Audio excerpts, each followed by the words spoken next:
మరి మీ నర్సయ్య తాత కనుక ఏ రకంగా తగ్గేదేలే అని ఊరూరా తిరుగుతుండో ఇప్పుడు కేసీరామయ్య బిడ్డ కవితమ్మ కూడా తగ్గేదేలే నీ దండం పెట్టి బీసీలకు రిజర్వేషన్లు ఎట్లా ఏంది ఏం కథ అనేది ఇప్పుడు పట్టు పగాల మీద ఇక ధర్నా చౌకాడ నీ దండం పెట్టి దీక్ష మొదలు పెట్టిందిలా.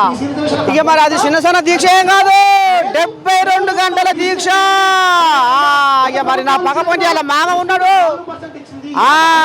మామ కవితమ్మ మామ కిషన్ రావు అంతేనా.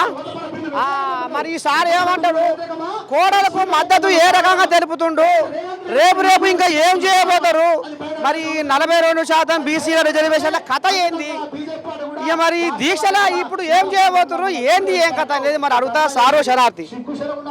మరి ఎట సంగతి, మరి కోడల్ని ఇలా ధర్నా చౌకాడ మొత్తం దీక్ష చేయబెడుతున్నావు, మరి ఇలా దీక్షల అసలు ఏం నడుస్తుంది ఏంది, మరి పోలీసు కోజాగలే మిట్ట చూస్తున్నాయి, మరి దీక్ష సాగనిస్తారా?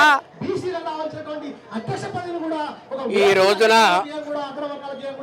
తెలంగాణలో బీసీ రిజర్వేషన్ కొరకు తెలంగాణ జాగృతి తరఫున మరియు పూలే ఫ్రంట్ తరఫున మరియు ఇతర బీసీ సంఘాల తరఫున కవితమ్మ మరియు కొంతమంది బీసీ సంఘాల నాయకులు 72 గంటల దీక్షలో కూర్చోవడం జరిగింది, నిరాహార దీక్షలో కూర్చోవడం జరిగింది.